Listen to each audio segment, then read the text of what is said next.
Hi hello ನಮಸ್ಕಾರ ಸ್ನೇಹಿತರೆ. ಒಂದ್ ಕಡೆ ಜಯಂತ್ ಜಾನು ಹಿಂದೆ ಬಿದ್ದಿದ್ರೆ ಮಗದೊಂದು ಕಡೆ ಭಾವನಾ ನೀಲು ಹಿಂದೆ ಬಿದ್ದಿದ್ದಾರೆ. ಹಾಗಿದ್ರೆ ನೀಲು ಭಾವನಾ ಕೈಗೆ ರೈಟ್ ಹ್ಯಾಂಡ್ ಆಗಿ ಸಿಕ್ಕಿ ಬಿದ್ರ. ನೀಲು ಕೇಲ್ ಕಥಮ್ ನಾಟಕ ಬಂದಂತ ಹೇಳ್ಬೋದು. ಹಾಗಿದ್ರೆ ಏನಾಯ್ತು, ಏನ್ ಕಥೆ, ಎಲ್ಲವನ್ನ ಕೂಡ ತಿಳ್ಕೋಬೇಕು ಅಂದ್ರೆ ಈಗಲೇ ನಮ್ಮ ಈ ಚಾನಲ್ನ ಸಬ್ಸ್ಕ್ರೈಬ್ ಮಾಡಿ, ಹಾಗೆ ಒಂದು ವಿಡಿಯೋವನ್ನ ಪೂರ್ತಿಯಾಗಿ ನೋಡುವುದನ್ನ ಯಾವುದೇ ಕಾರಣಕ್ಕೂ ಕೂಡ ಮರಿಬೇಡಿ.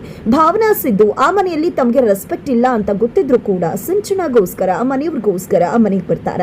ಅಲ್ಲಿ ಅತ್ತಿ ಮಾವನ್ಗೆ ತನ್ಕಂಡ್ರೆ ಆಗಲ್ಲ ಅಂತ ಗೊತ್ತಿದ್ರು ಕೂಡ ಭಾವನಾ ತನ್ನ ಕರ್ತವ್ಯವನ್ನ ಮಾಡ್ತಿದ್ದಾಳೆ. ಸುಸಿಯಾಗಿ ತಾನು ಯಾವ ರೀತಿ ಅತ್ತಿ ಮಾವನ್ನ ನೋಡ್ಕೋಬೇಕು ಅದೇ ರೀತಿ ನೋಡ್ಕೊತಿದ್ದಾಳೆ. ಇಲ್ಲಿ ನೀಲು ತನ್ನ ಟಾರ್ಗೆಟ್ ಅನ್ನ ಮಾವನ್ನೇ ಮಾಡ್ಕೋತಾಳೆ. ಇಷ್ಟು ದಿನ ಸಿಂಚನಾನ ಇಟ್ಕೊಂಡು ಆಟ ಆಡ್ಬೇಕು ಅನ್ಕೊಂಡಿದ್ದ ನೀಲುವಿನ ಟಾರ್ಗೆಟ್ ಚೇಂಜ್ ಆಗತ್ತೆ. ಮಾವನ ಕತ್ತಿಯನ್ನೇ ಮುಗಿಸ್ಬೇಕು ಅಂತ ಹೊಂಚು ಹಾಕಿ ಸಂಚು ಮಾಡ್ತಾಳೆ. ತದನಂತರ ಒಬ್ಬ ವ್ಯಕ್ತಿಯ ಸಹಾಯವನ್ನ ತಗೊಂಡು 15 ದಿನದಲ್ಲಿ ಮಾವನ ಕಥೆಯನ್ನ ಮುಗಿಸ್ಬೇಕು, ಬಟ್ ಯಾರಿಗೂ ಕೂಡ ಗೊತ್ತಾಗಬಾರ್ದು ಅನ್ನೋ ರೀತಿಯಲ್ಲಿ ಸಖತ್ತಾಗಿ ಪ್ಲಾನ್ ಮಾಡ್ತಾಳೆ. ಅದೇ ರೀತಿಯಾಗಿ ಅರಿಶಿಣದ ಹಾಲಲ್ಲಿ ಮಿಕ್ಸ್ ಮಾಡಿ ಕೊಡ್ತಾಳೆ. ಅದನ್ನ ಕುಡಿಯುತ್ತಿದ್ದಾಗೆ ನಿಜಕ್ಕೂ ಮಾವನ ಪರಿಸ್ಥಿತಿ ಹದಗೆಡುತ್ತೆ. ಇದನ್ನ ಭಾವನಾ ನೋಡಿರ್ತಾಳೆ, ಪ್ರಶ್ನೆಯನ್ನ ಕೂಡ ಮಾಡಿರ್ತಾಳೆ. ಮಾವ ಅರಿಶಿಣದ ಹಾಲನ್ನೇ ಕುಡಿಯೋದಿಲ್ಲ, ಯಾಕೆ ಕೊಟ್ರಿ ಅಂತ. ಆಗ ಅತ್ತೆ ಹೇಳಿದ್ರು ಆ ಕಾರಣ ಕೊಟ್ಟಿ ಅಂತ ಹೇಳ್ತಾರೆ. ತದನಂತರ ಸಿಕ್ಕಿ ಬೀಳೋತಕ್ಕಂತ ಒಂದು ಪರಿಸ್ಥಿತಿಗೆ ನಿಜಕ್ಕೂ ಕೂಡ ನೀಲು ಬರ್ಬೇಕಾಗತ್ತೆ. ಯಾಕಂದ್ರೆ ನೀಲು ಮಾಡಿದಂತ ಒಂದೇ ಒಂದು ಎಡವಟ್ಟು ಭಾವನಾ ಕೈಗೆ ನೀಲು ಸಿಕ್ಕಿ ಬೀಳು ಹಾಗೆ ಮಾಡುತ್ತೆ. ಯಾಕಂದ್ರೆ ಇಲ್ಲಿ ಗಂಜಿ ಮಾಡ್ತಿದ್ದಂತ ಅತ್ತಿಯನ್ನ ಕಳಿಸಿ ತಾನೇ ಗಂಜಿ ಮಾಡಿ ಅದಕ್ಕೆ ಮಿಕ್ಸ್ ಬರೋದಲ್ಲಿ ಫುಲ್ ಹಾಗೆ ಎಲ್ಲವನ್ನ ಕೂಡ ಸುರಿದು ಬಿಡ್ತಾರೆ. ಹಾಗಾಗಿ ಅದನ್ನ ಕೊಟ್ರೆ ಖಂಡಿತ ಮಾವ ಒಮ್ಮೆಲೆ ಸತ್ತು ಹೋಗ್ತಾರೆ, ನನ್ನ ಮೇಲೆ ಬರಬಹುದು ಅನ್ನೋ ಒಂದು ಭಯದಿಂದ ಆಕೆ ತಗೊಂಡು ಹೋಗಿ ಹೊರಗಡೆ ಎಸ್ದು ಬಿಡ್ತಾರೆ. ಅದನ್ನ ನಾಯಿ ಬಂದು ತಿನ್ನತ್ತೆ. ನಾಯಿ ತಿಂತಿದ್ದಾಗ ನಾಯಿ ಹಾಗೆ ತೀರ್ ಹೋಗುತ್ತೆ. ಆಗ ರಿಪೋರ್ಟ್ ಬರುತ್ತೆ ಕೆಮಿಕಲ್ ಮಿಕ್ಸ್ ಆಗಿತ್ತು ಅಂತ. ಆ ಒಂದು ವಿಷಯ ಭಾವನಾಗೆ ತಿಳಿಯುತ್ತಿದ್ದಾಗೆ ಭಾವನಾ ಅನುಮಾನ ಜಾಸ್ತಿ ಆಗುತ್ತೆ. ಮೊದಲೇ ಭಾವನಾಗೆ ನೀಲು ಮೇಲೆ ಏನೋ ಒಂದು ರೀತಿಯ ಡೌಟ್ ಇತ್ತು. ಅದರಲ್ಲಿ ಮಾವ ಹುಷಾರ್ ತಪ್ಪಿ ಬಿದ್ರು, ಜೊತೆಗೆ ಗಂಜಿಯಲ್ಲಿ ಕೂಡ ಇದು ಮಿಕ್ಸ್ ಆಗಿ ನಾಯಿ ಸತ್ತು ಹೋಯ್ತು. ಆ ಗಂಜಿಯನ್ನ ಮಾಡಿದ್ದು ಬೇರೆ ಯಾರು ಅಲ್ಲ, ಅದು ನೀಲು ಅನ್ನೋ ವಿಷಯ ಭಾವನಾಗೆ ಗೊತ್ತಿತ್ತು. ಹಾಗಾಗಿ ಇಲ್ಲಿ ಭಾವನಾ ಅನುಮಾನ ಜಾಸ್ತಿ ಆಗತ್ತೆ. ಆ ಗಂಜಿಯನ್ನ ಕುಡಿದಂತ ಮಾವನ ಪರಿಸ್ಥಿತಿ ಮಗದಷ್ಟು ಹದಗೆಡುತ್ತೆ.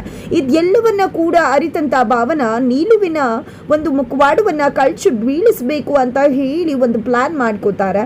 ಈ ಒಂದು ಮನೆಯಲ್ಲಿ ಖಂಡಿತ ಮಾವನ ಮೇಲೆ ಯಾರು ಟಾರ್ಗೆಟ್ ಮಾಡಿದ್ದಾರೆ, ಶತ್ರುಗಳು ಹೊರಗಿಲ್ಲ, ಮನೆ ಒಳಗಡೆನೆ ಇದ್ದಾರೆ, ಅವರೇ ಮಾವನಿಗೆ ಈ ರೀತಿ ಮಾಡ್ತಿರೋದು. ಖಂಡಿತ ಅದನ್ನು ನಾವು ಪತ್ತೆ ಹಚ್ಚಲೇಬೇಕಾಗತ್ತೆ. ಯಾಕಂದರೆ ಮಾವನಿಗೆ ಕೊಡಬೇಕಾಗಿರೋ ಗಂಜಿಯಲ್ಲಿ ಕೆಮಿಕಲ್ ಮಿಕ್ಸ್ ಆಗಿತ್ತು, ಅದನ್ನು ತಿಂದು ನಾಯಿ ಸತ್ತೋಗಿತ್ತು.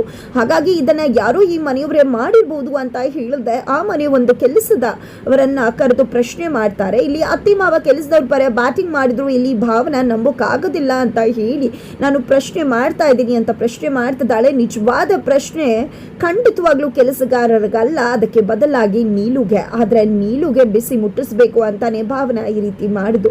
ಆದ್ರೆ ಕೆಲಸಗಾರರು ಬೇಜಾರು ಮಾಡಿಕೊಂಡು ಕೆಲಸನೇ ಬಿಟ್ಟು ಹೋಗ್ಬಿಡ್ತಾರೆ. ಹಾಗಂದ್ ಮಾತ್ರಕ್ಕೆ ಭಾವನಾ ಸುಮ್ಮನೆ ಇರ್ತಾಳೆ? ಖಂಡಿತ ಇಲ್ಲ. ಎಲ್ಲಾ ಕಡೆ ಹುಡುಕ್ತಾಳೆ, ಬಟ್ ಎಲ್ಲೂ ಕೂಡ ಆ ಒಂದು ವಸ್ತು ಸಿಗೋದಿಲ್ಲ. ಸಿಕ್ಕಿದ್ರೆ ಖಂಡಿತವಾಗ್ಲೂ ಅವರ ಕಥೆನೆ ಮುಗ್ದು ಹೋಗ್ತಿತ್ತು ಅಂತ ಕೂಡ ಭಾವನಾ ಹೇಳ್ತಾರೆ. ಬಟ್ ಇಲ್ಲಿ ನೀಲು ತುಂಬಾನೇ ಕಿಲ್ಲಾಡಿ ಅದೇ ಕಾರಣಕ್ಕೆ ಸಿಂಚನ ಕಬೋರ್ಡ್ ಅಲ್ಲಿ ಅದನ್ನ ಇರಿಸಿದಾಳೆ. ಅದು ಭಾವನಾ ಕೈಗೆ ಸಿಕ್ತಿದ್ದಾಗೆ ತಮ್ಮ ಹರಿ ಮೇಲೆ ಅನುಮಾನವನ್ನ ವ್ಯಕ್ತಪಡಿಸ್ತಾರೆ. ಭಾವನಾ ತಮ್ಮನ್ನ ತರಾಟೆಗೆ ತಗೊಂಡಾಗ, ತಮ್ಮ ಏನಕ್ಕ ಇದು ಈ ರೀತಿ ನನ್ನ ಮೇಲೆ ಅನುಮಾನ ಪಡ್ತಿದ್ಯಲ್ಲ, ನನ್ನ ಅಕ್ಕ ಆಗಿ ನಾನೇನು ಅಂತ ನೀನು ಗೊತ್ತಾಗೋದಿಲ್ವಾ, ಎಂತ ಕೆಲಸ ಮಾಡ್ಬಿಟ್ಟ ಅಂತ ತುಂಬಾ ಬೇಜಾರು ಮಾಡ್ಕೋತಾರೆ. ಆಗ ಕ್ಲಿಯರ್ ಆಗ್ಬಿಡುತ್ತೆ ಖಂಡಿತ ನನ್ನ ತಮ್ಮ ಮಾಡಿಲ್ಲ ಅಂತ. ಹಾಗಾಗಿ ಈಕೆಗೆ ನೀಲು ಮೇಲೇನೆ ಅನುಮಾನ ಜಾಸ್ತಿ ಆಗುತ್ತೆ. ತದನಂತರ ನೀಲು ಕೂಡ ಯೋಚನೆ ಮಾಡ್ತಾ ನಿಂತಿರ್ತಾರೆ. ಆ ಒಂದು ಕ್ಷಣ ನೀಲುವಿನ ಮೇಲೆ ಫೈರ್ ಆಗ್ತಾರೆ ಭಾವನಾ. ಫೈರ್ ಆದಂತ ಭಾವನಾ ಇಲ್ಲಿ ನೀಲುಗೆ ಎಚ್ಚರಿಕೆ ಕರೆ ಗಂಟೆಯನ್ನ ಕೊಡ್ತಿದ್ದಾರೆ. ನಿಜ ಹೇಳ್ಬೇಕು ಅಂದ್ರೆ ಈ ಮನೇಲಿ ನಾನು ಇರೋದು ಅತ್ತಿ ಮಾವ ಅಜ್ಜಿಗೆ ಮಾತ್ರ ಅಲ್ಲ, ನಿಮ್ಗೂ ಕೂಡ ಇಷ್ಟ ಇಲ್ಲ, ಅದ್ ನಂಗೆ ತುಂಬಾ ಚೆನ್ನಾಗಿ ಗೊತ್ತದೆ. ನಿಜವಾಗ್ಲೂ ಇಲ್ಲಿ ಮಾವನ ಮೇಲೆ ಟಾರ್ಗೆಟ್ ಮಾಡ್ತಿದ್ದಾರೆ. ನಿಜ ಹೇಳ್ಬೇಕು ಅಂದ್ರೆ ಮಾವ ಹುಷಾರ್ ತಪ್ಪಿದ್ದೆ ನೀರು ಕೊಟ್ಟ ಹಾಲನ್ನ ಕುಡಿದ ನಂತರ ಅದೇ ರೀತಿ ನೀವ್ ತಗೊಂಡು ಹೋಗಿರೋ ಗಂಜಿಯಲ್ಲೇ ಕೆಮಿಕಲ್ ಮಿಕ್ಸ್ ಆಗಿದ್ದದ್ದು. ಇದನ್ನೆಲ್ಲ ನೋಡ್ತಾ ಇದ್ರೆ ನಂಗೆ ಅನುಮಾನ ಬರ್ತದೆ ಅಂದಾಗ ಇಲ್ಲಿ ನೀನು ಹಾಗಿದ್ರೆ ನಾನ್ ಮಾಡಿದೀನಿ ಅಂತ ಹೇಳ್ತಾ ಇದೆಯಾ ಅಂದಾಗ ನೀವು ಮಾಡಿದ್ರ ಅಂತ ಅನುಮಾನ ಇದೆ ಅಷ್ಟೇ.